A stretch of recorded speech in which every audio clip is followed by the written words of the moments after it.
Senior Officer Dion Joseph has been with LAPD for over 25 years and shares what it's like working in LA's Skid Row, known for its visible encampments and open drug use.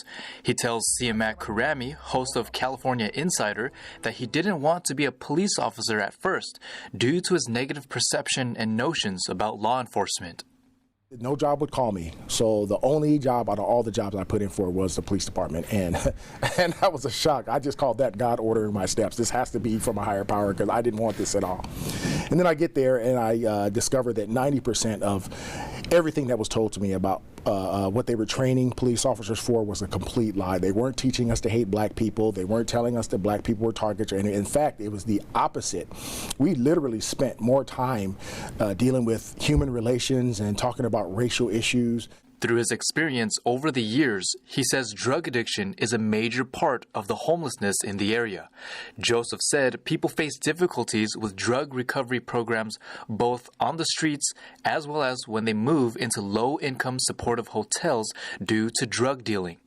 Or when you finally get into a tent, you're finding sawed-off shotguns and AK-47s and pounds of cocaine and things of that nature, right in the midst of what's supposed to be a recovery zone. You got 108 programs, well now 110 programs designed to help people, but you have all this stuff going outside the program that is also permeating inside the programs of people who are supposed to be trying to recover.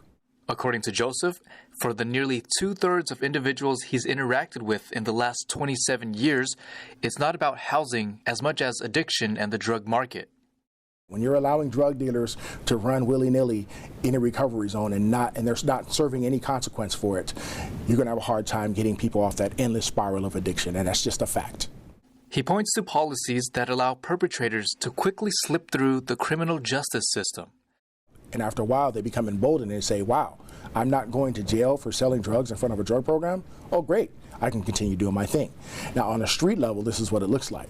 A lot of them infiltrate some of the hotels. They try to infiltrate some of the shelters. And it's easy for them to get in because many of their customers who were unhoused now got housed into one of these facilities. So the drug dealers know where they are, but they also know that some of these individuals still owe them drug debts.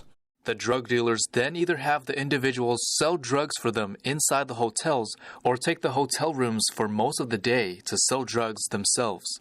In order to alleviate the cycle and to reduce encampments, he believes shelters with safe sleeping spaces along with counselors and wraparound services for transitional housing can help make the streets safer.